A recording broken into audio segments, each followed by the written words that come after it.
There is a city in the world that should not exist, and yet it does.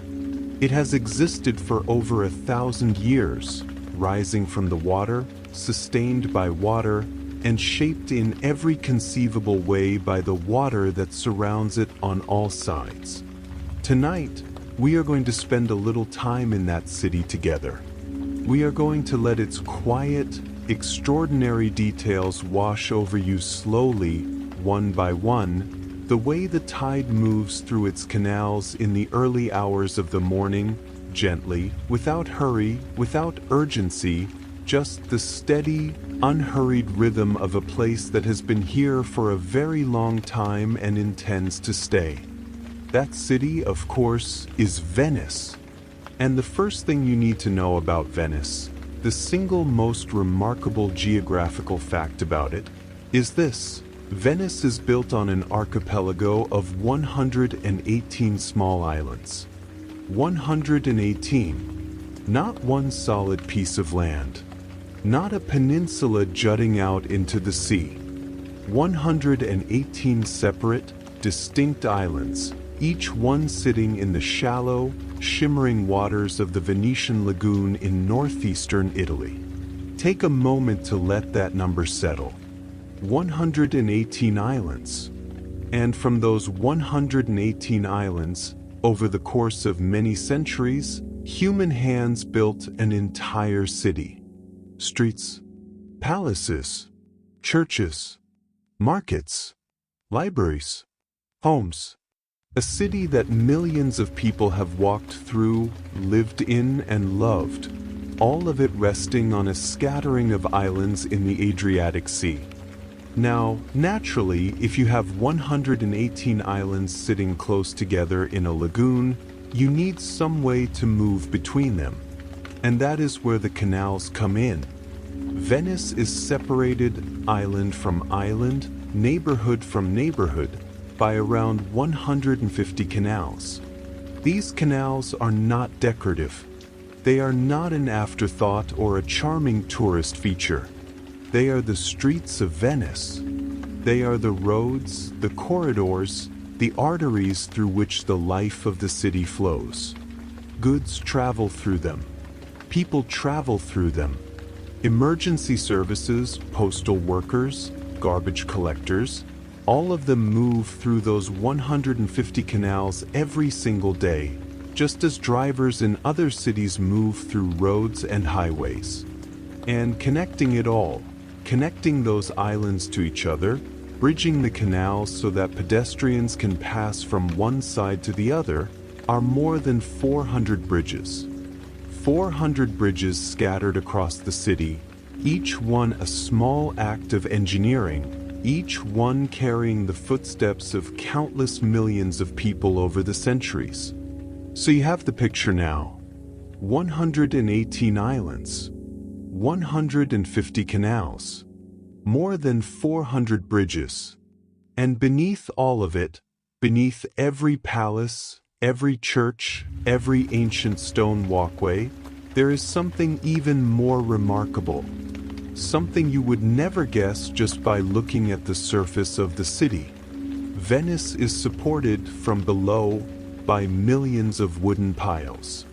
Wooden piles, long, slender trunks of timber, driven deep into the soft, marshy ground beneath the lagoon. Not a few hundred, not a few thousand, millions of them hammered down into the earth centuries ago, creating a dense, interlocking foundation upon which the entire city rests. It is one of the great engineering feats of the ancient world, achieved without modern machinery, without computers, without anything beyond human ingenuity and the willingness to work. And here is something that surprises almost everyone who hears it. Those wooden piles are, for the most part, not rotten. They have not decayed and crumbled beneath the city. They have actually petrified, turned, over centuries, into something closer to stone. The reason is the lack of oxygen at the depth where they sit. Without oxygen, The bacteria that would ordinarily break down wood cannot survive. And so the wood simply stays. It fossilizes. It hardens. It endures. Most of these remarkable wooden piles did not even come from Italy. The vast majority of them were brought from forests in Slovenia, Croatia, and Montenegro, carried across the Adriatic centuries ago by ship, and then driven into the muddy floor of the lagoon by teams of workers.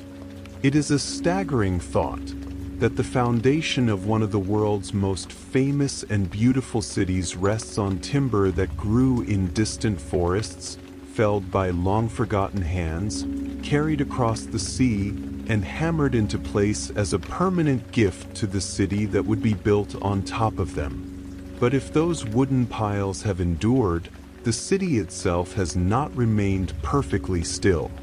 Venice is slowly sinking. It has been sinking for centuries, settling imperceptibly into the lagoon at a rate of roughly 1 to 2 millimeters per year. 1 to 2 millimeters. That is barely anything, barely the width of a fingernail. And yet, over decades, over centuries, it adds up.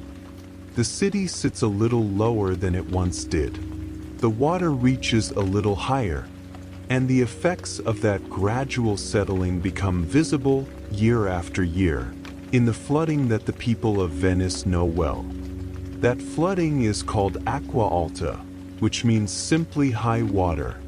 It happens when the tide rises, pushed in from the Adriatic Sea by particular combinations of wind and atmospheric pressure, and the water levels in the lagoon climb high enough to spill out onto the streets and piazzas of the city. Residents and shopkeepers in flood-prone areas keep tall rubber boots by their doors. Raised wooden walkways are assembled across the lowest-lying squares when the forecast calls for it. It is, for the Venetians who live with it, simply a part of life in their city. A reminder that the sea is never far away. To address this ancient challenge in a modern way, Venice undertook one of the most ambitious engineering projects in Italian history, the construction of the MOSE system. MOSE, which stands for Modulo Sperimentale Elettromeccanico in Italian, is a massive system of mobile underwater barriers positioned at the 3 inlets where the Adriatic Sea connects to the Venetian lagoon. Normally, the barriers lie flat on the seabed, hidden and out of the way, allowing the natural flow of the tides. But when water levels are forecast to rise to dangerous heights, compressed air is pumped into the barriers, causing them to rise up and block the incoming tide. It is, in both concept and execution, a remarkable piece of engineering, designed to protect a 1,000-year-old city using the very latest technology. And running through the heart of all of this, through the center of those 118 islands, lined by palaces and churches and bridges, is the Grand Canal, Venice's main waterway, its central artery. The Grand Canal splits the city into 2 halves, winding in a lazy S-shape from one end of Venice to the other. It is roughly 3.8 kilometers long, about 2.5 miles, and it is the single most famous waterway in the world. Gondolas glide along it.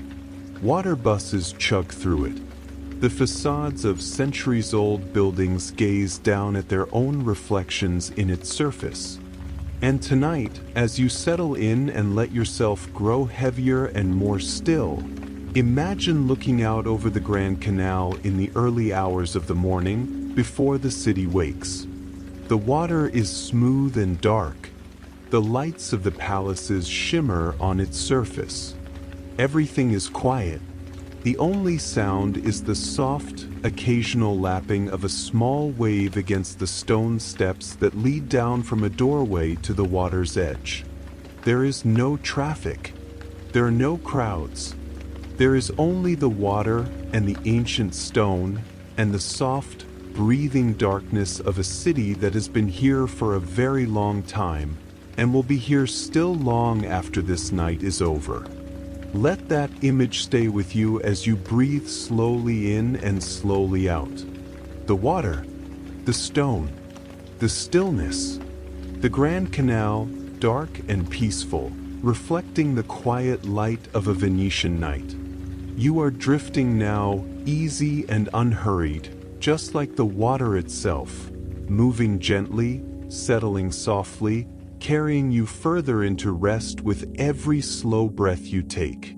The city of Venice is unlike any other place on earth, and one of the clearest ways to understand that, one of the most immediate and striking ways, is simply this.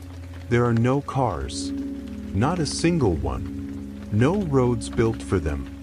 No parking lots waiting to receive them. No exhaust, no engine noise, no traffic lights blinking red and green at empty intersections in the middle of the night. In the historic center of Venice, there are no cars at all. The city is entirely pedestrian and entirely boat-based. You move through Venice on foot or on water. There is no third option. It seems like such a small thing to say, no cars, and yet the more you think about it, the more you feel it. Because in almost every city in the modern world, the car is the organizing principle. Roads are built for them. Space is dedicated to them.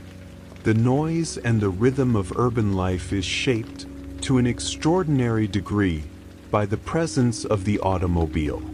And in Venice, all of that simply does not exist. The historic center is quiet in a way that no modern city quite manages to be. Footsteps echo off old stone. Voices carry across open water. At night, the silence is deep and genuine and old. And it is not only cars that are absent from the city. Bicycles are also banned in the historic center of Venice. So are skateboards. So are roller skates and rollerblades. The narrow pedestrian walkways of Venice, the calli as they are called, are for walking and walking alone. No wheeled transport of any kind is permitted. The city moves at human pace, on human feet, and has done so for its entire history. If you were to look down at Venice from above, from a plane, or from the kind of aerial photograph that satellites now make possible, you would notice something unusual about its shape. The city of Venice, seen from altitude, looks roughly like a fish. Not perfectly, not with the precision of an artist's illustration, but unmistakably. The body of the city arcs and tapers in a way that suggests a creature in the water. It is one of those geographical coincidences that, once you have seen it, you cannot unsee. World of Venice. Within that fish-shaped city, Venice is divided into 6 historic districts called sestieri, which is simply the Italian word for 6. The 6 sestieri are San Marco, Castello, Cannaregio, Dorsoduro, San Polo, and Santa Croce. Each one has its own character, its own local landmarks, its own particular feel. San Marco is the grand and ceremonial heart of the city. Cannaregio is quieter and more residential, home to the oldest Jewish ghetto in the world. Dorsoduro sits across the Grand Canal, softer and more artistic in spirit. Each sestiere is its own small world within the larger world of Venice. The city itself is sheltered from the open Adriatic Sea by a long, narrow barrier of land called the Lido, a sandbar that runs along the eastern edge of the Venetian lagoon, separating the calm, shallow waters of the lagoon from the deeper, more powerful sea beyond. The Lido is narrow enough that you can stand on one side and see the other. It is a thin, improbable wall of sand and earth, and yet it has played an enormous role in the history and survival of Venice, providing shelter from the sea's full force for over 1,000 years. Venice's streets, the walking paths, the narrow corridors between buildings, go by many names depending on their character. A calle is the most common word for a street, but then there are also campielli and campi, which are small and larger open squares. There are rami, which are short dead-end paths. And then there is, famously, the narrowest of all of them, Calle Verisco, a passage in the Cannaregio district that measures just 53 centimeters wide. 53 centimeters. That is about 21 inches, barely wider than a person's shoulders. You do not walk side by side down Calle Verisco. You turn sideways. You breathe in, and you pass through. Beneath the city, the water itself holds a quiet secret. The canals of Venice are not filled with pure seawater, nor with pure fresh water. They are filled with brackish water, a blend of the two. Fresh water flows into the lagoon from rivers on the Italian mainland. Salt water pushes in with every tide from the Adriatic. The two mix in the lagoon and in the canals, creating this intermediate, slightly salty, slightly fresh water that fills every channel and passageway in the city. It gives the canals their particular color, their particular smell, their particular quality of light on a sunny afternoon. Beneath the surface of that brackish water, Venice carries another quiet infrastructure challenge.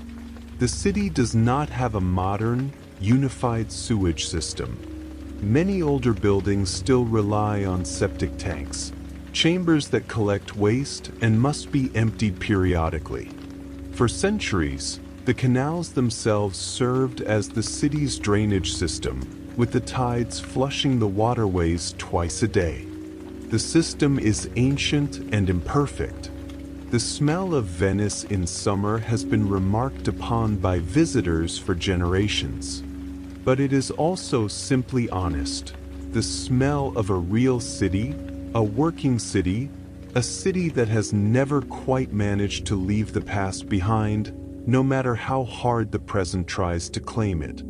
If you were ever to dive beneath the surface of the Grand Canal, the city's main waterway, its busiest and most celebrated, you might expect to find something impressively deep.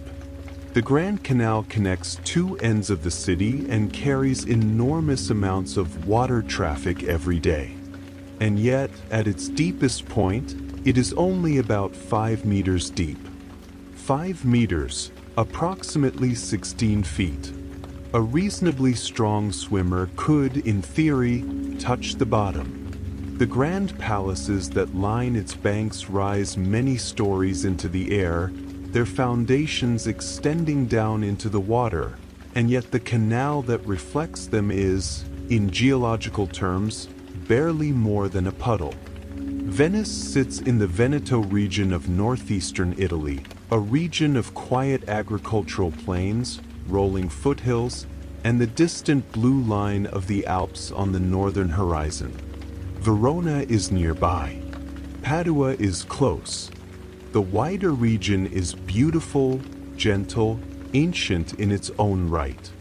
But there is nowhere in the Veneto, nowhere in Italy, and nowhere in the world, quite like the city that rises from the lagoon. As you lie still now, breathing slowly, imagine the quietest possible version of Venice. It is the middle of the night. The vaporetti have stopped running. The tourists have long since returned to their hotels. The gondolas rock gently at their moorings, tied with soft ropes to striped wooden poles. The water in the canals barely moves. A cat sits on a stone step, watching nothing in particular. The lamplight makes pale reflections on the water's surface, and those reflections shift and ripple, barely, with the slow breath of the lagoon. The narrow alleys are empty. The bridges are empty. The ancient stones of the city are cool and quiet under the night sky. This is Venice at rest. And you, too, are at rest now, carried along by the rhythm of these words, by the gentle current of one idea flowing into the next, drifting further and further into the quiet deep of sleep. There is nothing you need to do, nowhere you need to go. Just this voice, and the water, and the soft, ancient stillness of a city that has been resting beside the sea for 1,000 years. There are nations that lasted centuries and left their mark on the world. There are empires that rose and fell, leaving behind ruins and legends. And then there is Venice, which was, for over 1,000 years, a sovereign republic all its own. The Republic of Venice existed as an independent state from the year 697 until 1797. Over 1,100 years. An unbroken thread of self-governance stretching across more than a millennium, while kingdoms rose and crumbled, while dynasties burned and were forgotten, while the map of Europe was redrawn again and again. 1,100 years. Sit with that number for a moment in the quiet of this night. Most countries that exist today are younger than the Republic of Venice was when it finally came to an end. The United States of America is less than 3 centuries old. The Republic of Venice outlasted it 4 times over, and then some. And throughout all of that time, the Republic carried with it a name, a title, that captured something of its character and its self-image, La Serenissima, the most serene republic. It is a beautiful name. Serene, untroubled by the turbulence of the world around it. And in many ways, it was apartment Venice was remarkably stable for most of its history, resistant to the coups and revolutions that destabilized other states, governed by a complex system of councils and checks and balances that kept any single person from accumulating too much power for too long. At the head of that system stood a single figure, the Doge. The Doge, the word comes from the Latin dux, meaning leader, was the elected head of the Venetian Republic.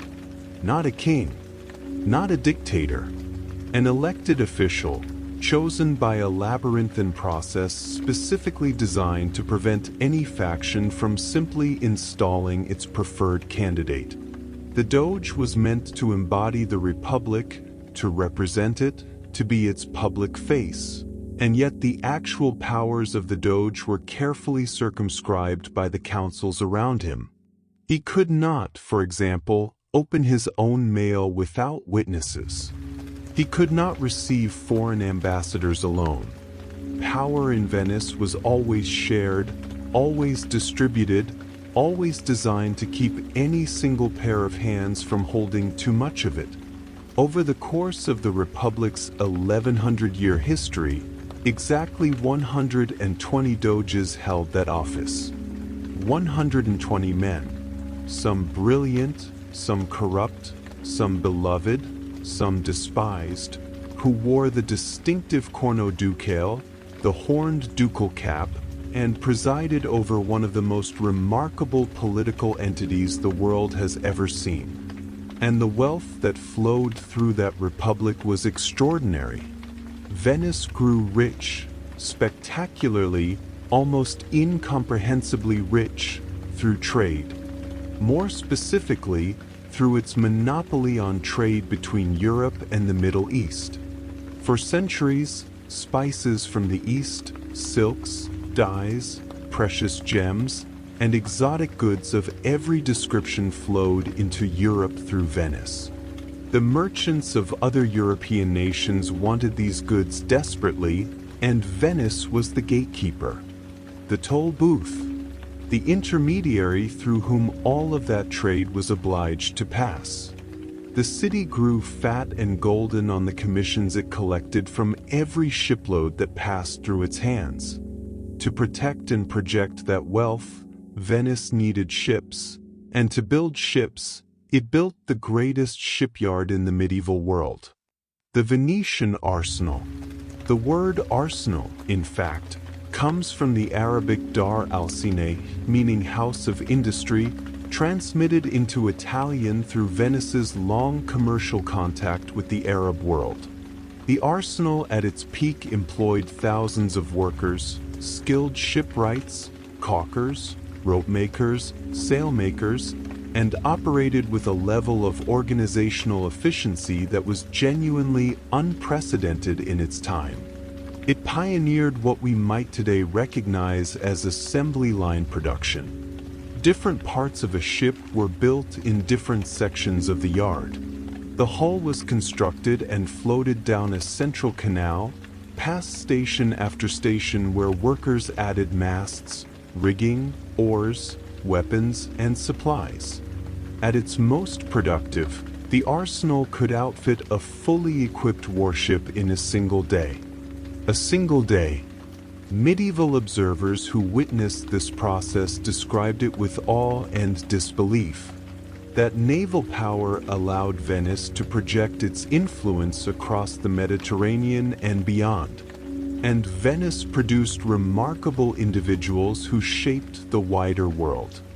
Among the most famous was Marco Polo, a Venetian merchant who, in the late 13th century, traveled overland to China, to the court of Kublai Khan, and spent nearly 2 decades in the East before returning to Venice with stories so extraordinary that many of his contemporaries refused to believe them. His book, Illinois Million, described worlds and wonders that European readers had never imagined. Marco Polo did not discover China. The Chinese, naturally, were already there, but he opened a window between East and West that had not previously existed in quite the same way. Venice's ambitions and its ruthlessness were also demonstrated on a grander and more troubling stage in the year 1204, during the events of the Fourth Crusade. The original intention of the crusade was to recapture Jerusalem, but Venice, then the most powerful maritime force in the Mediterranean, agreed to transport the Crusader army on the condition that they first help Venice settle some scores. What followed was one of the most shocking episodes in medieval history: the sack of Constantinople, the capital of the Christian Byzantine Empire, a fellow Christian city, by the crusading armies and their Venetian allies. Constantinople was looted. Its churches were stripped. Its treasures were carried away by ship. Among the most famous objects taken from Constantinople in the aftermath of that sack were 4 magnificent bronze horses, large, powerful, extraordinarily beautiful sculptures that dated back to antiquity, possibly to ancient Greece or Rome. These horses were brought to Venice and mounted on the facade of St. Mark's Basilica, where they gazed out over the piazza for centuries. Today, the originals are kept inside the basilica for protection, and replicas stand in their place on the exterior, but they are still there, still watching, still carrying within their bronze bodies the long, complicated history of how Venice built its empire. Tonight, as you allow these images to drift through your mind, the Doge in his gilded chambers, the arsenal humming with 1,000 workers, the bronze horses gleaming in the Mediterranean light, let each one grow softer and more distant, like a painting seen through glass, like a reflection on the surface of the Grand Canal, shifting and shimmering and gradually dissolving into the warm, dark water of sleep. The most serene republic has been at rest for over 200 years. And tonight, sorry, there are words in our everyday language, words we use without thinking, words that have become so ordinary we no longer hear them, that carry within them entire centuries of history. Words that were born in specific places, at specific moments, in response to specific crises. One of those words is quarantine. We have heard it many times in recent years. We know what it means, but very few people know where it comes from. The word quarantine comes from Venice, from the Venetian word quarantina, which itself comes from the Italian quaranta, 40 days.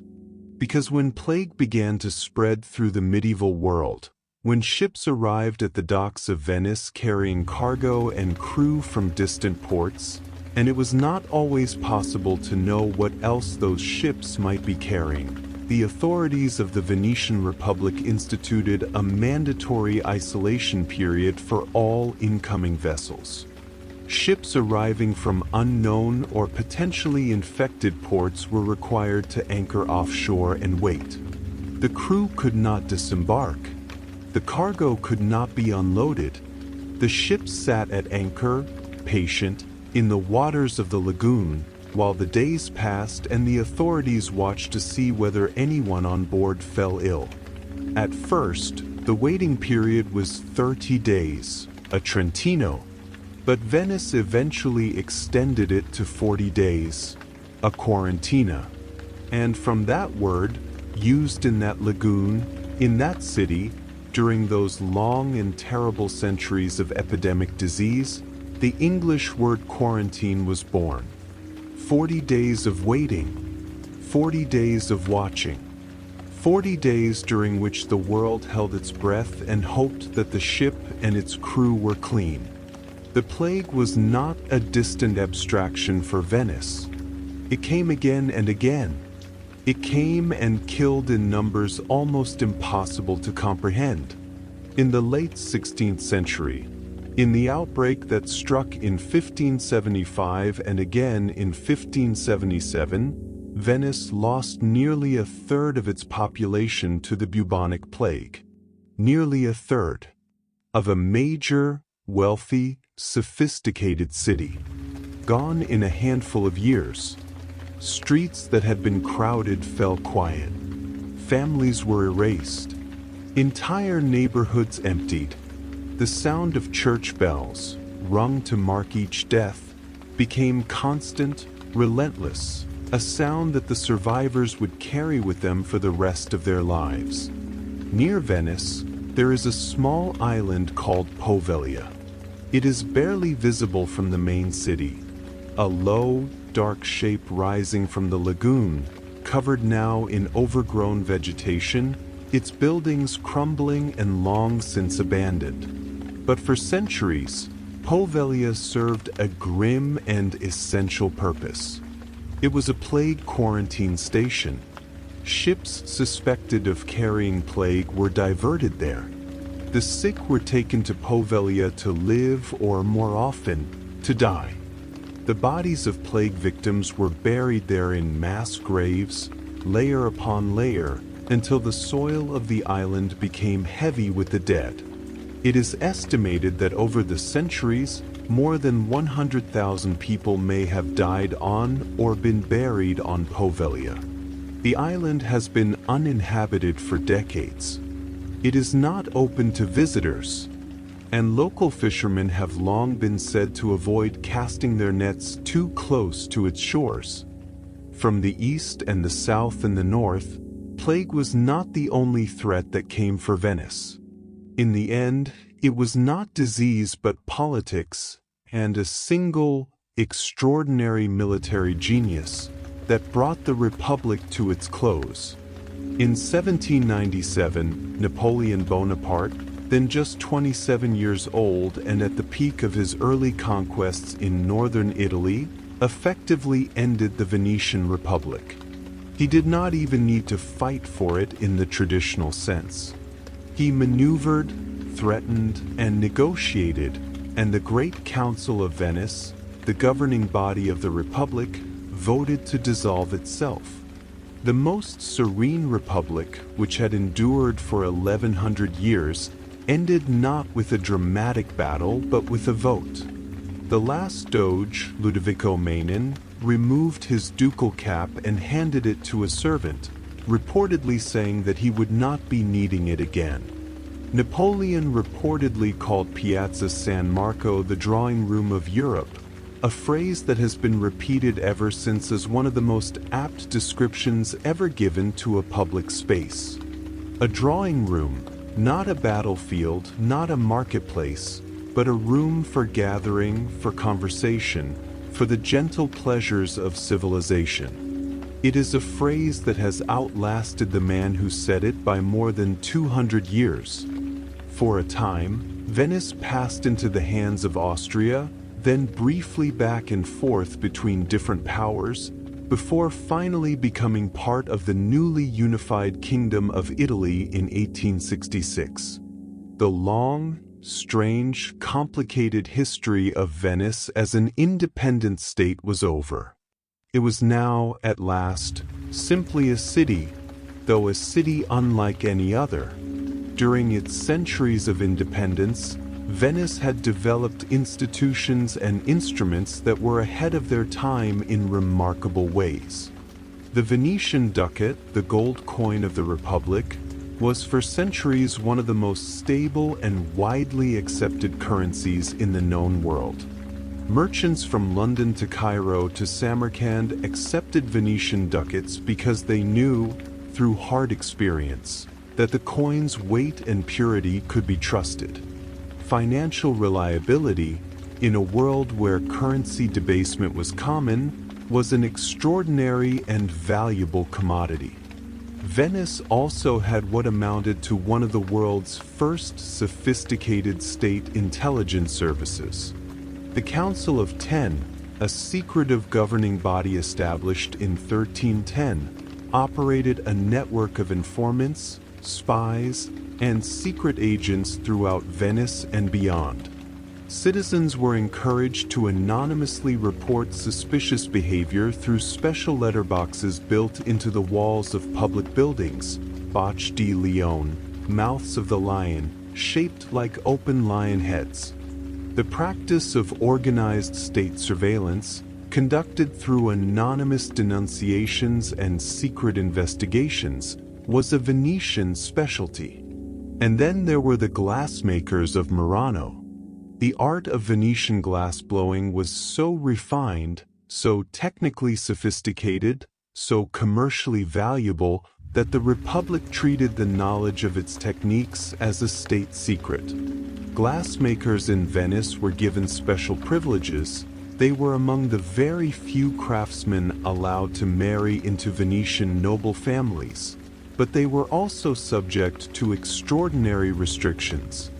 A glassmaker who tried to leave Venice and take his knowledge elsewhere, to work for a foreign prince or rival merchant, was considered to have committed a crime against the state. The Republic would send agents after him.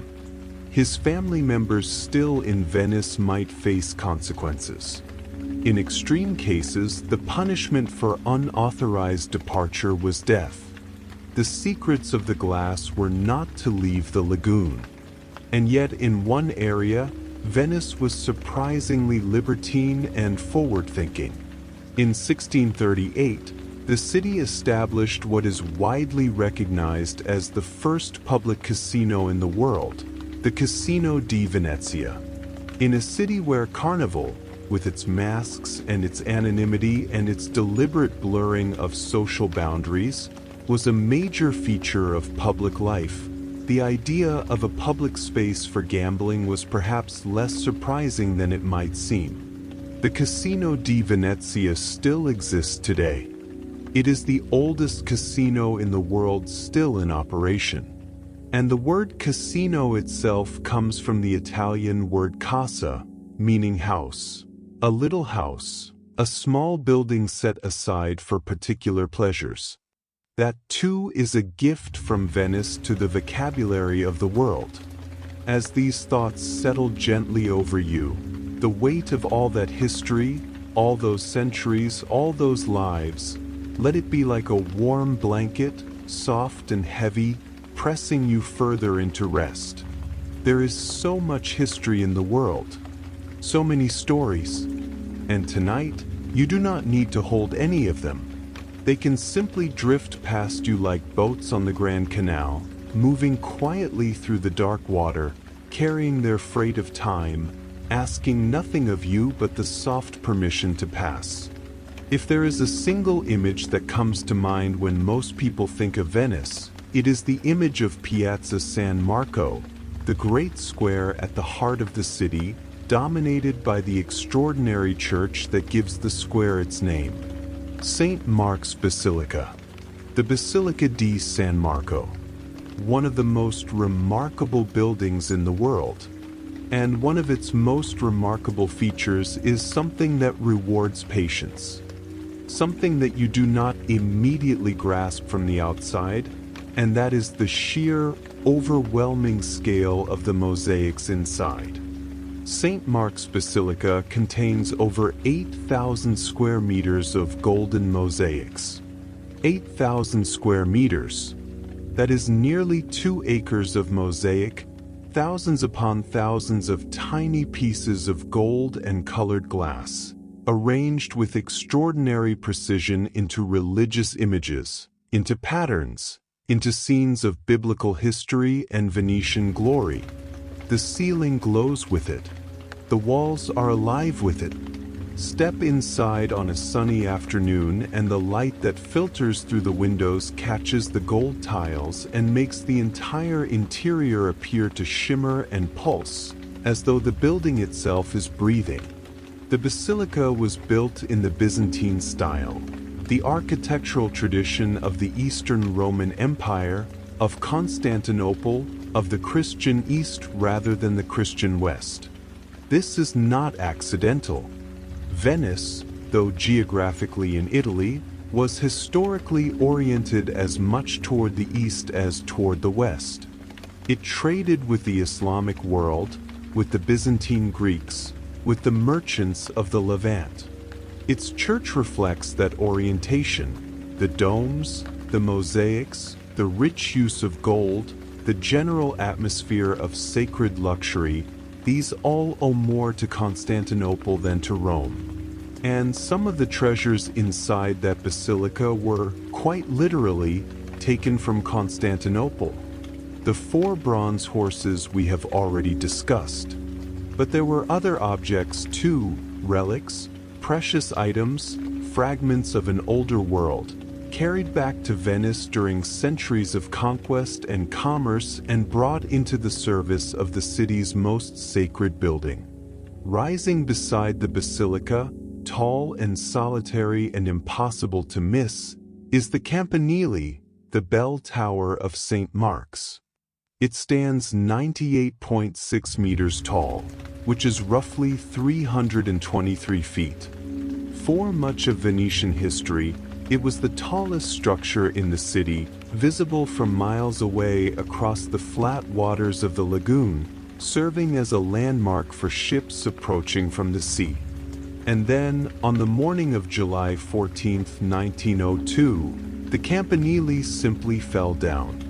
Without warning, without dramatic prelude, without catastrophic weather or earthquake or any other obvious cause, it collapsed.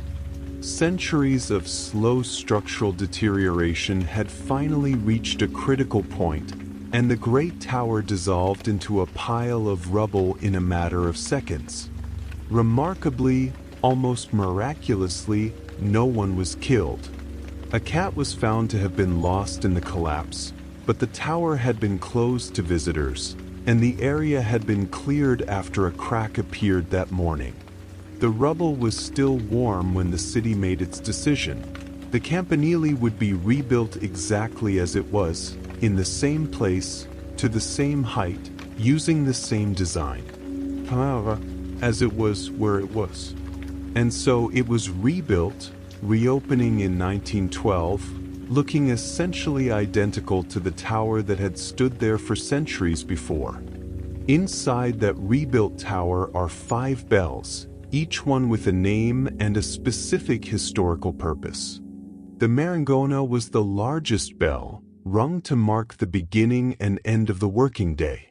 The Trattiera summoned members of the Great Council to their meetings. The Nona rang at noon. The Mezza Terza announced the meetings of the Senate. And the Ringhiera, also known as the Maleficio, was the execution bell rung when a criminal was to be put to death. Each bell had its own voice and its own role in the daily rhythms of the city. The sound of those bells, rolling out across the rooftops of Venice and out over the lagoon, must have been one of the defining sounds of life in the Republic, as familiar and inevitable as the tides themselves. Besides St. Mark's Basilica stands the Doge's Palace, the Palazzo Ducale, the seat of power of the Venetian Republic for centuries. It is a building of genuine architectural distinction, combining elements of Gothic style from the north, Moorish influences from the east, and Renaissance refinements from the Italian mainland in a way that should not work but somehow does, creating a facade that is simultaneously elegant and unexpected. The ground floor consists of a colonnade, then above it a loggia of more delicate arches, and above that the solid wall of the main building decorated with pink and white diamond pattern marble. It is light and airy and grand all at once, and it has no obvious equivalent anywhere else in the world. Inside the Doge's Palace, one of the most famous passages is a short covered bridge that connects the palace to the building that once housed the state prison. This bridge is the Bridge of Sighs, the Ponte dei Sospiri, and it has become one of the most romantic and melancholy images in all of Venice. The bridge is enclosed, its windows covered with stone screens that allow only thin slivers of light and air to pass through. According to tradition, a tradition that owes much to the Romantic poet Lord Byron, who gave the bridge its name, prisoners being led from the interrogation rooms of the palace to the cells of the prison would catch their last glimpse of the outside world through those narrow stone windows. The lagoon, the sky, the city they might not see again, and they would sigh.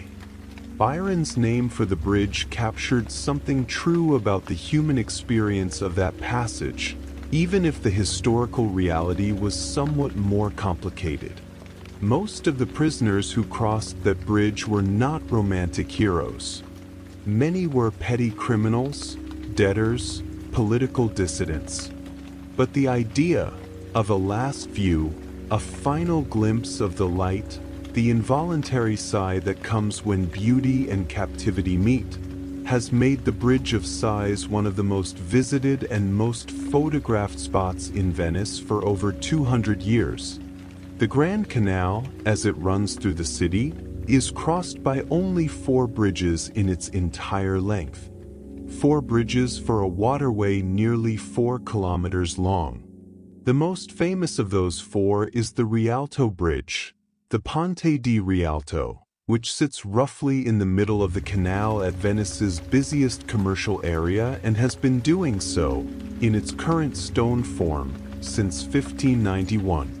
Before the current bridge was built, there had been a bridge at that location for centuries. But the earlier bridges were made of wood, and they had a habit of proving inadequate to the crowds that crossed them. The first collapsed under the weight of spectators watching a procession on the canal. The second also failed. The third survived longer but was eventually replaced by the magnificent stone arch that stands today, wide enough to accommodate rows of shops along both sides of its span, yet light and elegant enough to seem almost to float above the water. Tonight, imagine standing at the center of the Rialto Bridge just before dawn. The canal below you is still and dark. The markets that crowd this part of the city are not yet open. The vendors have not yet arrived with their fish and vegetables and flowers. The gondolas are at their moorings, rocking very slightly in the quiet water. The sky above the city is beginning to lighten at its edges, the deep blue softening toward something warmer. And you are standing on a bridge that has carried the footsteps of millions of people over more than 400 years, looking out at a city that was old before your country was born. Breathe in, breathe out. The bridge is solid beneath you. The water moves slowly below. The city rests. And you, following Venice's example, allow yourself to rest as well, sinking a little deeper into the warmth, the quiet, the dark, the stillness that waits at the end of every long and story-filled day. The Rialto Bridge that stands today, that elegant stone arch crossing the Grand Canal, was not the first bridge at that location, and its history before the current structure is a story of ambition and failure and patient persistence. The wooden bridges that preceded it collapsed not once but twice, each time under the weight of the crowds that insisted on gathering there, drawn by the commerce and spectacle of the city's busiest crossing point. There is something very human in that repeated collapse and rebuilding. The insistence that a bridge must be there, regardless of how many times the previous one gave way. Venice needed that crossing, and so Venice kept building it until finally the stone bridge came and stayed. Across that bridge and throughout the streets of Venice, you will encounter squares and open spaces of various sizes. But in the entire city, only one of them bears the title piazza. Only one. Every other open space in Venice, no matter how large, no matter how beautiful, no matter how central to the life of its neighborhood, is called a campo, which means field. The campi of Venice were originally open grassy areas, actual fields, in the early centuries of the city's development. Over time they were paved, built around, enclosed by buildings on all sides, transformed into the public squares they are today. But the name campo stuck. The memory of the field remained in the word. And Piazza San Marco, St. Mark's Square, is the exception, the one true piazza. It is the ceremonial heart of Venice, the space that Napoleon called the drawing room of Europe, and it remains today one of the most famous public spaces in the world. Elegant cafes line its edges. Orchestras sometimes play in the evenings, their music drifting across the stone paving. And until relatively recently, pigeons gathered there in enormous numbers. So many pigeons that they became as famous as the basilica itself, a fixture of every photograph taken in the square for generations. But the pigeons are now unwelcome. Feeding the pigeons of Piazza San Marco is illegal, and the fine for doing so is substantial. The reason is the damage the birds do to the ancient stone and mosaic of the surrounding buildings. Pigeon droppings are acidic. Centuries of accumulated damage from acidic droppings has eaten into stone carvings and eroded delicate surfaces that cannot be replaced. Protecting the monuments means discouraging the birds, and discouraging the birds means making it illegal to feed them. So the famous pigeons of Venice are still there, in much reduced numbers, but the vendors selling little bags of corn to tourists who wanted the experience of being surrounded by a whirling cloud of birds are long gone. On the edge of the Grand Canal, not far from the entrance to the city from the lagoon, there stands a church that is unlike any other in Venice. The Basilica di Santa Maria della Salute, Our Lady of Health, is immediately recognizable by its great white dome and its distinctive octagonal shape. It was built not because Venice was wealthy enough to afford another grand church, but as a vow, a promise made to the Virgin Mary during the devastating plague outbreak of 1630. The city pledged that if the plague was lifted, if the city was delivered from the disease that was killing its people, Venice would build a church in thanksgiving. The plague did lift, and the church was built. The engineering challenge of building the Salute was enormous, given the soft, waterlogged ground of the lagoon. To support the weight of the church and its great dome, workers drove 1,156,000 wooden piles into the bed of the lagoon. More than 1,000,000 piles. Driven by hand by teams of workers into the soft mud and clay beneath the water, one by one. The process took 2 years just to complete the foundation. And then the church rose above them, white, domed, serene, a monument to survival and faith and the extraordinary human willingness to build beautiful things even in the shadow of catastrophe. Walking along the Grand Canal from the Salute, you would eventually pass the Sea d'Oro, the House of Gold. The name refers to its original appearance. When it was built in the 15th century, its intricate Gothic facade was decorated with real gold leaf. Gold, ultramarine, and vermilion paint covered its carved stonework, making the building shimmer at the water's edge like something from a fairy tale. The gold is long gone now, weathered away over the centuries, stripped in later years by owners who did not understand or did not care what they were removing. But the name remains, the House of Gold, and the building itself remains one of the most beautiful Gothic structures in Venice. Its facade reflected in the Grand Canal on still days with a quiet, dignified elegance. At the entrance to the Venetian arsenal, the great medieval shipyard where Venice built its fleet, stand ancient stone lions. They are large, powerful sculptures, and they were not made in Venice.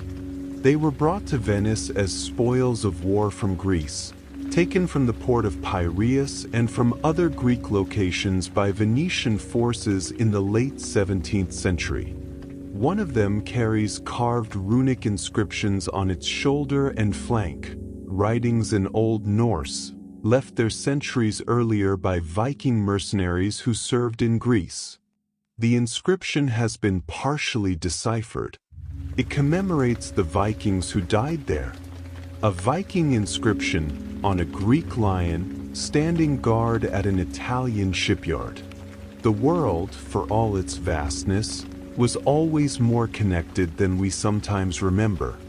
Venice's most famous opera house carries within its name a philosophical statement. La Fenice, the phoenix.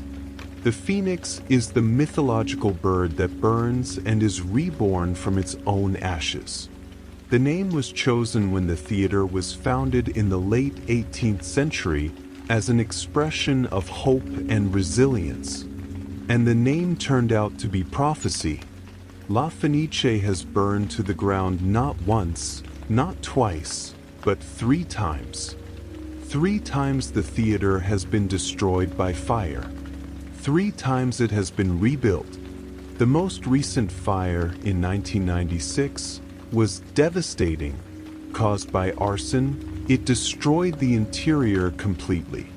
But true to its name, La Fenice was rebuilt once again, reopening in 2003, restored to its former gilded and velvet glory.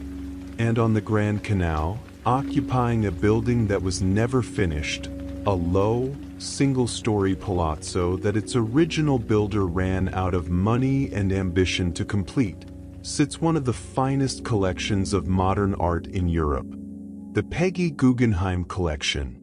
Peggy Guggenheim was an American art patron and collector who moved to Venice after the Second World War, bought the unfinished palazzo on the Grand Canal, and spent the rest of her life there, surrounded by her collection of Picasso, Pollock, Dali, Kandinsky, and dozens of other masters of modern art. She left the collection to the Solomon R. Guggenheim Foundation when she died, and it has been open to the public ever since. One of the most visited museums in Italy, and one of the most beautiful settings imaginable for a collection of art, the Grand Canal shimmering just outside the windows and terrace. Let these images settle softly over you now. The white dome of the Salute reflected in still water. the gold that once glittered on the Sidoro, the stone lions at the arsenal gate, carrying their runic secrets, the phoenix that burned and rose again. Each image is a door into a longer story, a deeper past, a world of beauty and loss and persistence that goes on long after the night has fallen and the city has grown quiet. And here, in the quiet, you are free to let go of all of it, to close the doors gently, one by one, and drift into the warm, dark rest that waits for you. There are cities that have given the world a festival, and there are cities whose festival has become so large and so famous that it is inseparable from the city itself. Venice is the second kind. The Venice Carnival, the Carnevale di Venezia, is one of the oldest and most celebrated festivals in the world, and its origins reach back to the year 1162, when the citizens of Venice celebrated a military victory with public festivities and dancing in the squares. From those early celebrations, the carnival grew, over generations, over centuries, into something extraordinary. At its height, during the Republic, the Venetian carnival lasted for months. From December until the beginning of Lent, Venice became a city of masks and costumes and deliberate disguise. The wearing of masks was not merely decorative. It served a social function. Behind a mask, a nobleman could walk alongside a commoner without anyone knowing the difference. A woman could move through spaces normally closed to her gender. A merchant could speak to an aristocrat as an equal. The masks erased the markers of social class, at least temporarily, at least in public, and allowed a kind of freedom and equality that the rigid hierarchies of Venetian society otherwise prevented. Among the most iconic of the traditional Venetian masks is the botta, a stark, white half-mask covering the face from the forehead to the upper lip, with a jutting, angular chin that projects forward in an unusual way. The projection of the chin is not arbitrary. It is functional. With the botta's chin extending forward beneath the wearer's own chin, there is enough space to eat, to drink, even to speak more or less normally, all without removing the mask. The disguise could be maintained through an entire evening's social engagement. You could attend a dinner, have a conversation, enjoy a glass of wine, and never once reveal your face to those around you. And then there is another mask, one that carries a very different history. The plague doctor mask. The long, beaked mask, white or black, with its hollow eyes and its protruding beak that could be as much as 30 centimeters long. This mask was not invented for carnival. It was invented for survival. During the centuries of plague, the physicians who attended to the sick wore a specific costume designed to protect them, or at least, designed in the hope of protecting them based on the medical understanding of the time. The long beak of the mask was stuffed with aromatic herbs and dried flowers, lavender, mint, camphor, spices. The theory was that the plague was carried in bad air, in the miasma rising from the sick and the dead, and that the strong-smelling herbs would filter that air and protect the physician inside the mask. The theory was wrong. The plague was carried by fleas on rats, not by bad air. The herbs offered no protection at all. But the physicians wore them anyway, because they did not know what else to do, and doing something, wearing the costume, carrying the herbs, following the ritual, was better than feeling completely helpless in the face of a disease they did not understand.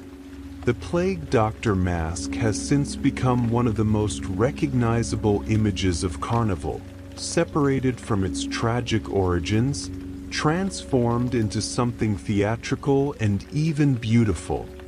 But if you look at it long enough, you can feel the history inside it. The fear, the helplessness, the desperate human desire to believe that a beak full of lavender could stand between life and death. Venice gave the world not only its famous carnival but also the world's oldest film festival. The Venice Film Festival, the Mostra Internazionale d'Arte Cinematografica di Venezia, was founded in 1932, making it the oldest film festival on Earth. Cannes is more famous in some respects. Berlin has its own prestige.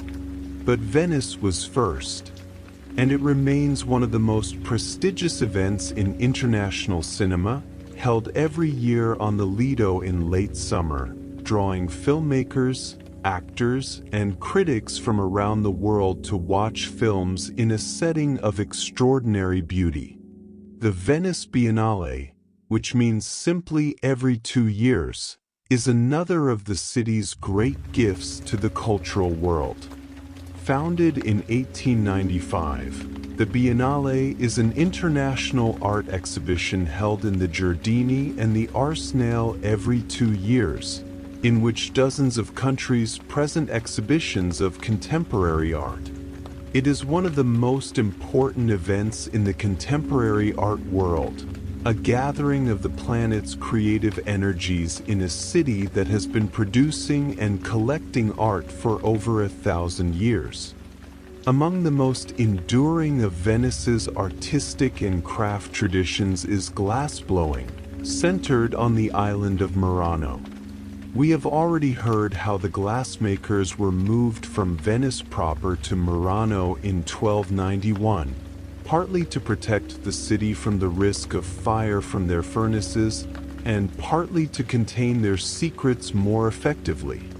On Murano, those secrets were passed down from master to apprentice across generations, producing glass of a quality and intricacy that was unmatched anywhere in the world. Venetian glass, filigrana, millefiori, cristallo, is still made on Murano today by craftsmen who learned their art from their parents and grandparents, who learned from theirs in an unbroken chain reaching back centuries. A short boat ride from Murano brings you to the island of Burano, and Burano is a different kind of beautiful. Where Murano is serious and craft-proud and slightly industrial, Burano is vivid and domestic and almost impossibly charming. The fishermen's houses of Burano are painted in brilliant, saturated colors: deep red, bright yellow, electric blue, warm orange, each house a different shade, the colors contrasting and combining in ways that should be chaotic and are instead delightful. The tradition of painting houses in distinctive colors, it is said, helped fishermen returning across the lagoon in fog or low light to identify their own homes from a distance. Practicality turned into beauty. Burano is also famous for its handmade lace, intricate, delicate, extraordinarily labor-intensive lacework that has been produced on the island for centuries. Venice gave the world one of its greatest composers. Antonio Vivaldi was born in Venice in 1678, the son of a violin teacher, and spent most of his professional life in the city. He worked for many years at the Ospedale della Pietà, an institution that cared for orphaned, illegitimate, or abandoned children, primarily girls, as a music teacher and composer. The Pietà maintained an all-female ensemble of extraordinary quality, and Vivaldi composed an enormous body of work for them: concertos, sacred music, secular pieces. much of it among the finest music ever written. His Four Seasons, four violin concertos depicting the moods and scenes of the four seasons of the year, remain among the most recognized and loved pieces of classical music in the world. They were written in Venice, for Venetian musicians, in a city where music drifted out of open windows and across the water every evening. Let Vivaldi's music find you now, even if only in imagination. The slow, sighing violin of the winter concerto, or the lilting warmth of the spring. Let it drift through this segment of the night like a gondola on a quiet canal, moving without effort, going nowhere in particular, simply being beautiful in the dark. The masks, the carnival, the glass, the lace, the music, all of it part of the extraordinary tapestry of a city that has never stopped creating, never stopped celebrating, and never stopped being, in some deep and inarticulate way, unlike anywhere else on earth. Rest now. Let Venice carry you. Venice has produced and attracted some of the most remarkable human beings in the history of Western civilization. Artists, explorers, composers, adventurers.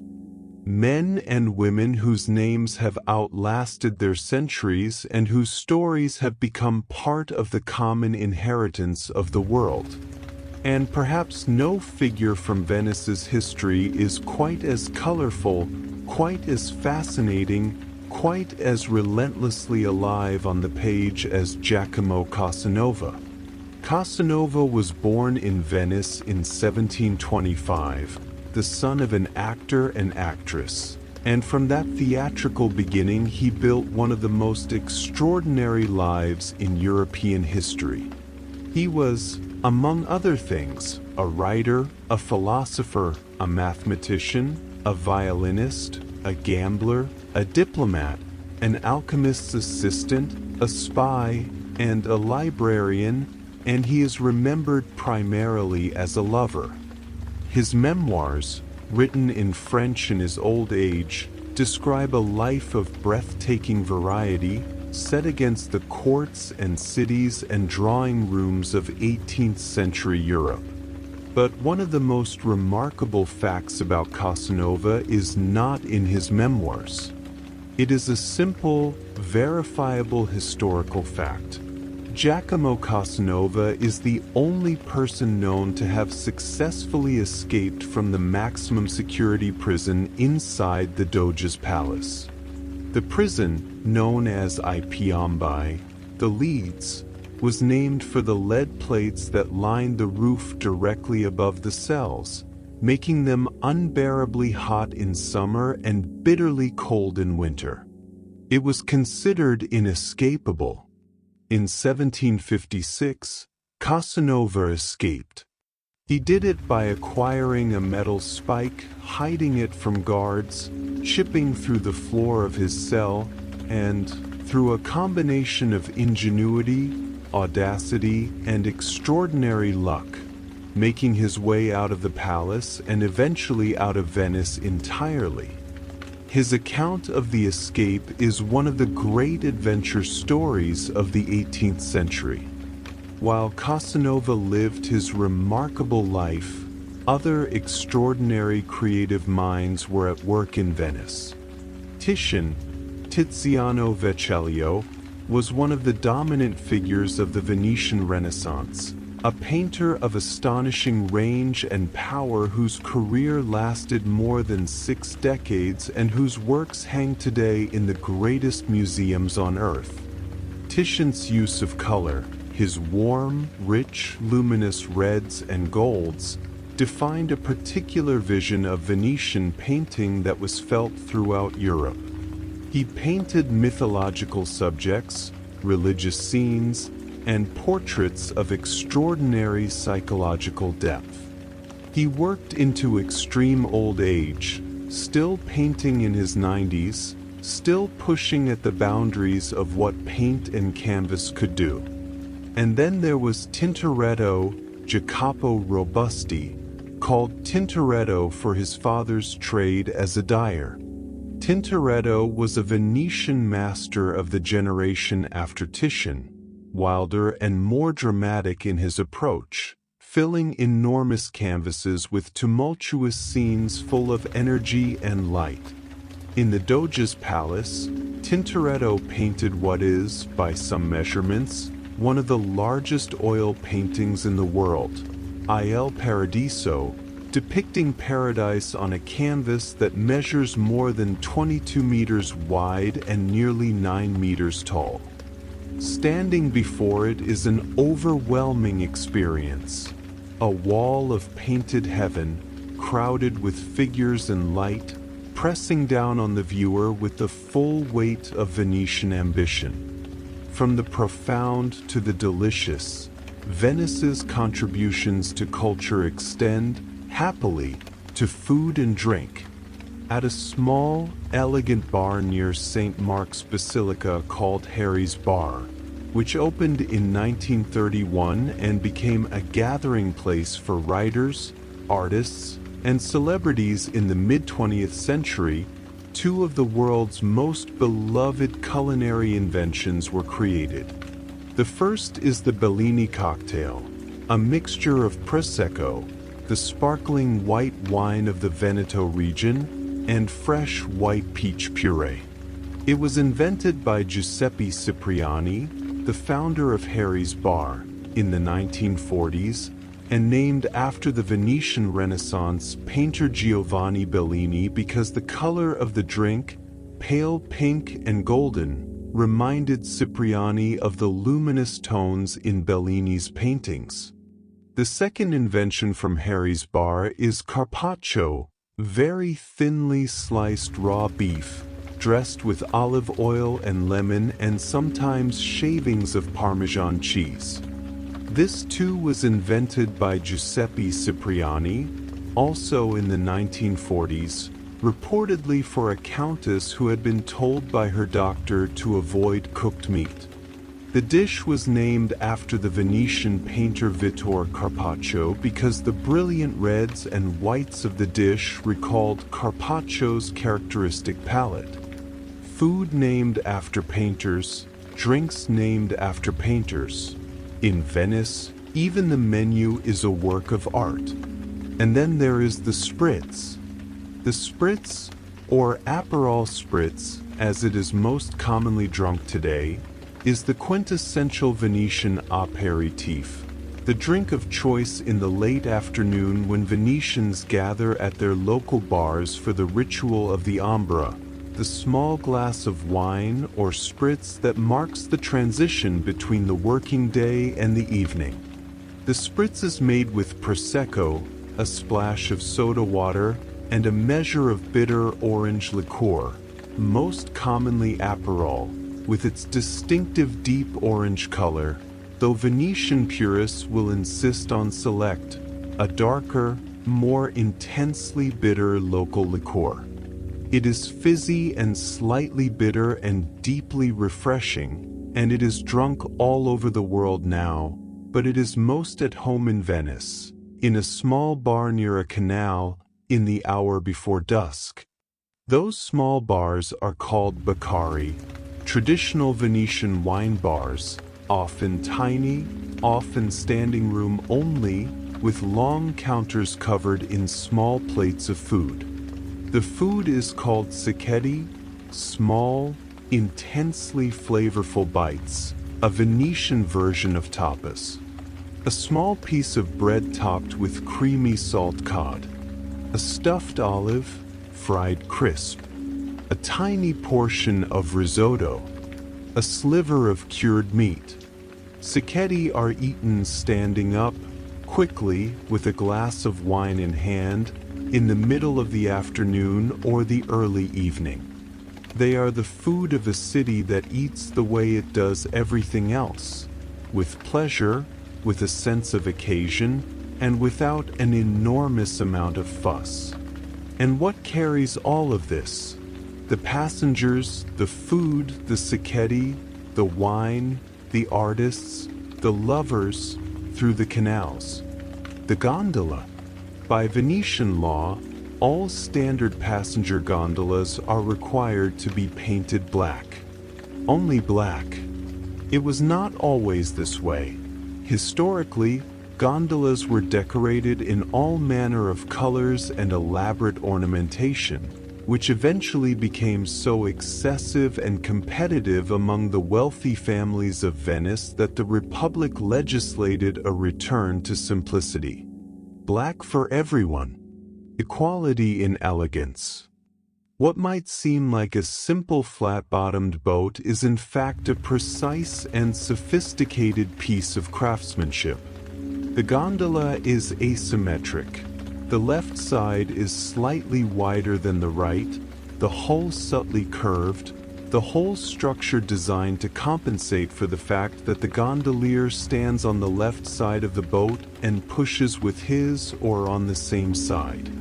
Without the asymmetry, the constant one-sided stroke would cause the boat to move in circles.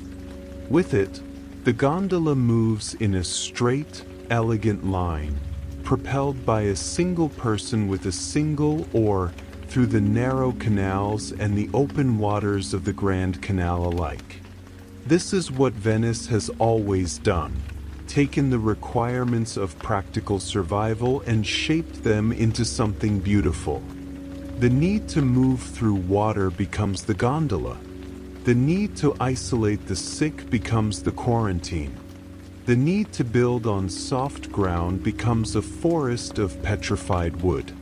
Necessity and beauty, intertwined, inseparable, the one always finding a way to become the other. And in the darkness of this night, that is a quietly wonderful thing to carry with you into sleep.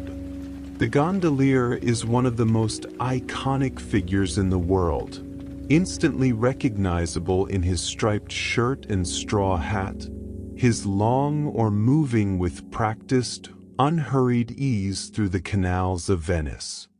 And yet the profession of gondolier, for all its visible presence and global fame, is actually a small and tightly regulated one.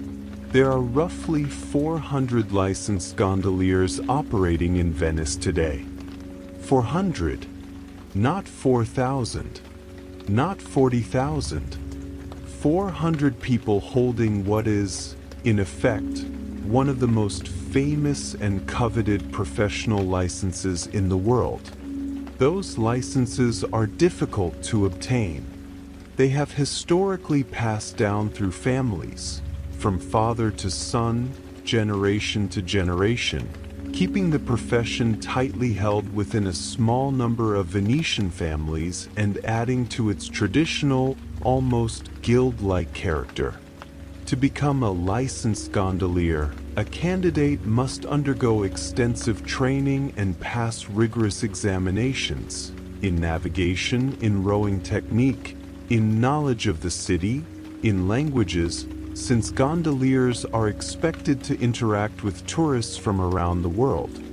It is not a profession you simply walk into, or at least it was not. For centuries, for the entire history of the profession going back to the earliest days of Venice, gondoliers were exclusively male. It was considered simply the way things were, a physical, skilled, traditional trade passed from fathers to sons. And then, in 2010, Giorgia Boscolo became the first woman to obtain a license as a gondolier in Venice. She had grown up in a family of gondoliers. She had learned to row as a child. She passed her examinations. And the centuries-old tradition shifted, quietly and definitively, to admit her.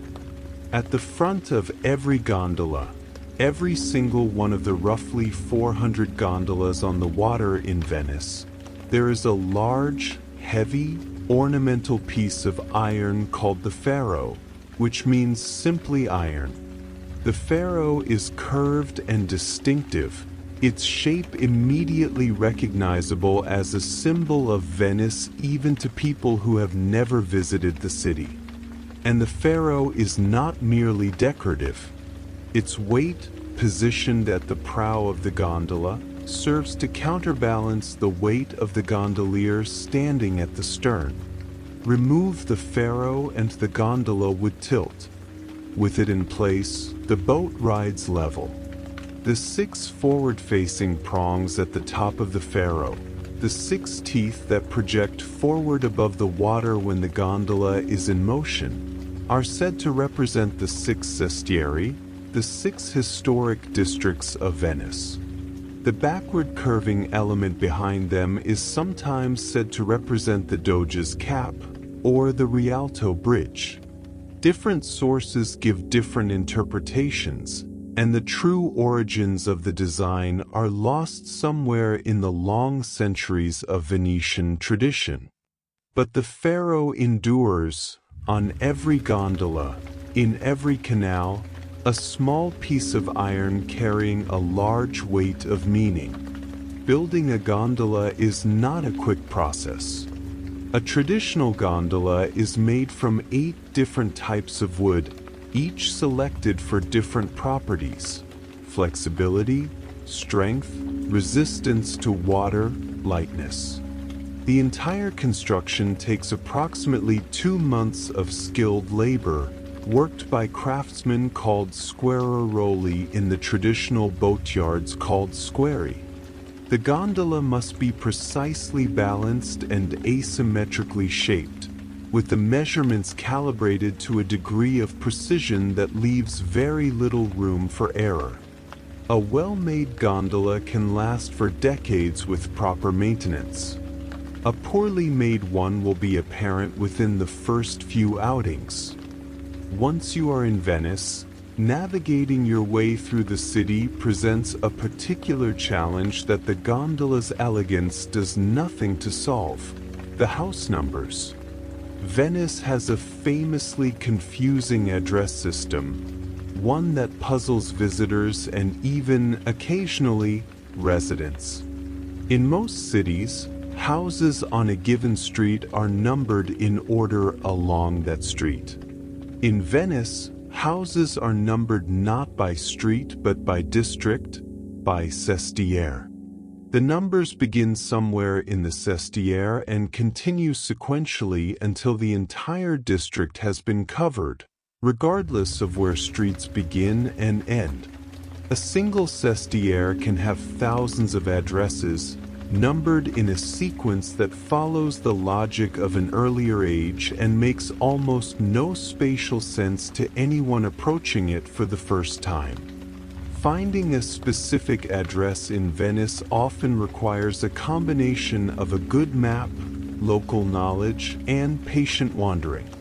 Wandering in Venice is rarely a hardship. Around every corner there is likely to be something worth stopping for. A small church with a remarkable painting inside. A canal you had not noticed before, its water catching the light in a particular way. A cat sleeping on a sun-warmed step. And quite possibly a bookshop. Not just any bookshop, though Venice has several fine ones, but potentially the extraordinary Libreria Acqua Alta, which translates roughly as the high water bookshop. In this small, eccentric shop near the Rialto, books are stored not on conventional shelves but in bathtubs, in large waterproof containers, in old wooden chests, in laundry baskets, and most famously in a full-size gondola that sits inside the shop, its hull filled with stacked books. When the Acqua Alta rises and the shop floods, as it regularly does, the books in the gondola simply float gently upward with the water and come to no harm. The rest of the shop is cleared to the elevated surfaces. And then the water retreats, and the bookshop goes on. The language spoken in Venice is also worth considering. What most visitors hear in Venice, and what is used in daily life alongside standard Italian, is Venetian, a language that linguists classify not as a dialect of Italian but as a fully distinct Romance language, with its own grammar, its own vocabulary, its own pronunciation patterns, and its own literary tradition stretching back centuries.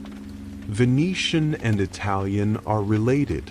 They share the same Latin roots, as all Romance languages do, but they are not mutually intelligible to any casual listener. A speaker of Venetian can be speaking in their own tongue while someone who knows only Italian hears something quite different. From the Venetian language comes one of the most universally understood words in the world. The word ciao, that simple, versatile, deeply Italian greeting and farewell that has been adopted into countless other languages. It comes not from Italian but from Venetian, specifically from the phrase "Esciao vostro," meaning "I am your slave" or "at your service." It was a greeting of profound deference and respect, the linguistic equivalent of a deep bow. Over centuries, as the phrase was shortened and made more casual, it became simply ciao in Venetian and eventually ciao in standard Italian. And from there, it traveled with Italian immigrants and Italian culture to every corner of the world, until today, billions of people in dozens of countries greet each other and say farewell with a word that began as an expression of servitude in the lagoon of Venice. And speaking of inhabitants of Venice who are not always visible to tourists, the city is also home to a beloved, unofficial, largely unofficial supervised population of street cats. Venice's cats are looked after by local charities and individual residents who set out food and provide basic veterinary care. They live in campi and alleyways and under bridges. They are a quiet presence in the city, existing alongside tourists and locals alike with the dignified indifference that cats everywhere manage so effortlessly. They have been a part of Venice for as long as anyone can remember, keeping the rat population in check, warming themselves in patches of sunlight, regarding the passing of gondolas with the same calm, ancient gaze with which they regard everything. And yet for all of Venice's extraordinary qualities, the art, the architecture, the language, the food, the cats, the carnival, the gondolas, the city is facing a challenge that no amount of cultural richness can fully address. The resident population of historic Venice is declining, below 50,000 people now. 50,000 permanent residents in a city that was once far more densely inhabited. Young people leave for cities on the mainland where rent is lower and jobs are more plentiful. Families who have been in Venice for generations find that the economic and practical realities of modern life are difficult to reconcile with the unique constraints of living in a city built on water. The population falls year by year as quietly and steadily as the city itself sinks, millimeter by millimeter, into the lagoon. It is a melancholy fact, carried alongside all the beauty and wonder of this extraordinary place. But tonight, you do not need to solve it. You need only rest. You need only breathe slowly and let the thought of Venice, its cats and its gondolas and its word for hello, drift through your mind as lightly and as gently as a boat on a quiet canal. The city will still be there in the morning, old and beautiful and present, floating on its ancient wooden piles, watching the water move. There is one more side of Venice to visit before this long, slow journey through the city comes to its quiet close. Not the Venice of history and legend. Not the Venice of doges and plague doctors and bronze horses and Renaissance painters. But the Venice of today, the Venice of daily life, of logistics, of the extraordinary practical challenge of running a modern city in a place that was never designed for the modern world. Because living in Venice, really living there as a resident rather than a visitor, is a genuinely unusual experience. Every aspect of daily life that most people in modern cities take completely for granted has to be reimagined for a place with no roads. And that reimagining, applied consistently across every conceivable service and utility and emergency, produces a picture of urban life that is unlike anything found anywhere else on Earth. Let us start with the tourists, because in modern Venice, it is impossible to start anywhere else. Up to 30 million tourists visit Venice every year. 30 million. In a city where the resident population has fallen below 50,000, 30 million visitors arrive in the course of 12 months.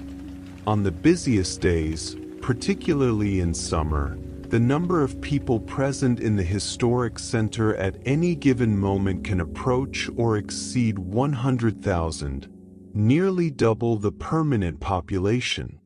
The narrow streets become almost impassable. The bridges across the Grand Canal are jammed with people moving in both directions. The city that is, in the early hours of a winter morning, one of the quietest and most peaceful places in Europe becomes, on a July afternoon, something closer to an airport at peak departure time. The impact of this mass tourism on the character of the city has been profound and, for many residents, deeply troubling. Shops that once served the needs of local people, grocery stores, pharmacies, hardware shops, children's clothing, have been replaced, one, by shops selling glass souvenirs and carnival masks and monogrammed leather goods. The city has become, in some neighborhoods, more stage set than living community. A beautiful, perfectly preserved backdrop for the consumption of tourism, with fewer and fewer actual Venetians left to fill the roles. In response to this pressure, Venice took a step in 2024 that no other major city had yet taken. It began charging day trippers an entry fee to enter the historic center during peak tourist periods. Not all visitors, not all the time, but on the busiest days, people arriving by ferry or on foot from the train station without a hotel booking were required to pay a fee to enter. It was a small amount, a few euros, and whether it will significantly reduce overcrowding in the long run remains to be seen. But it was a statement. Venice, for the first time in its history, was placing a price on simply being there. Another pressure on the city's character and on its physical fabric came from large cruise ships, enormous floating hotels, some of them taller than the buildings lining the Grand Canal, that for years sailed directly through the Giudecca Canal, past the face of the city and into the basin of St. Mark's. The ships were visible from everywhere in Venice on the days they passed. White, monolithic, incomprehensibly large in the context of a city of 16th-century stone facades and narrow waterways. The waves they created damaged the foundations of ancient buildings. The diesel exhaust they emitted settled on centuries-old stone and mosaic. After years of protest from residents and preservation groups, large cruise ships are now permanently banned from that route. They must approach from elsewhere, docking at a port outside the historic center. The Giudecca Canal and the Basin of St. Mark's are finally free of them. For the residents who remain, daily life moves on the water in ways that are both practical and quietly beautiful. The main form of public transportation in Venice is the vaporetto, the water bus. Large, relatively slow, painted in the green and cream livery of ACTV, the Venetian transport company, the vaporetti run along set routes through the city's main canals and out to the islands of the lagoon. They are functional rather than romantic, crowded at peak hours, sometimes slow, subject to the same delays and disruptions as any urban public transit system. But they are also, on a quieter day, a remarkable way to see the city, sitting on the deck of a boat as it moves along the Grand Canal, the palaces drifting past on either side. Emergency services in Venice operate entirely on water. The ambulances are speedboats, equipped with the same equipment you would find in any modern ambulance, but mounted in a vessel that can navigate the canals to reach an address accessible only from the water. The police use boats. The fire department uses boats, specialized firefighting vessels carrying water pumps, hoses, and all the equipment needed to fight a fire in a building surrounded by and accessible only through canals. The Carabinieri, the financial police, the Coast Guard, all of them have fleets of boats stationed throughout the city. In Venice, the first responders who come to help you in an emergency will arrive by water. So will the delivery services. UPS and DHL and the Italian Postal Service all operate customized cargo boats in Venice, navigating the canals to deliver packages to addresses that trucks cannot reach. The boats are loaded at depots on the mainland or at the edges of the city, then dispatched through the canal network, the drivers hopping out at each stop to carry packages to doors just as their counterparts in other cities carry packages from the back of a van. Garbage collection in Venice is a logistical art form. Sanitation workers move through the narrow calle, the pedestrian alleys, pushing large handcarts, collecting bags and bins from residents and shopkeepers along their route.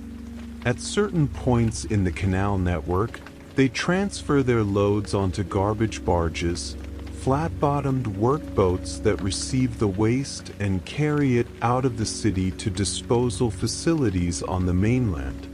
The timing of the garbage boats, the routing of the pushcarts, the coordination of pickup schedules in a city where every street is pedestrian-only, all of it requires a level of planning and adaptation that is simply taken for granted by the people who live there. And when a Venetian dies, the journey from life into whatever comes next is also made by boat. Venice maintains a dedicated hearse boat, an elegant, dark-hulled vessel that carries the coffin of the deceased through the canals to the waterfront, and from there across the lagoon to the island of San Michele, Venice's cemetery island. The island of San Michele was established as the city's dedicated burial ground by Napoleon Bonaparte in the early 19th century, after he decided that burying the dead within the confines of the densely populated islands was unsanitary, a reasonable conclusion, given the already complex relationship between Venice and waterborne disease. San Michele sits just north of the main city, its high white walls visible from the water, its cypress trees rising above them in the particular way of Italian cemeteries, dark and still and immaculate. The composer Stravinsky is buried there. So is the poet Ezra Pound. and countless Venetians who lived their entire lives in the city and, in death, made one final crossing of the lagoon. And yet, despite all of this, despite the flooding and the sinking and the tourists and the declining population and the extraordinary difficulty of simply moving a piece of furniture from one place to another in a city with no roads, Venice endures. It has been a UNESCO World Heritage Site since 1987, recognized by the world as a place of outstanding universal value, a place that belongs not just to Italy or to the Venetians but to all of humanity. It is, as the designation suggests, irreplaceable. There is nothing like it. There has never been anything like it.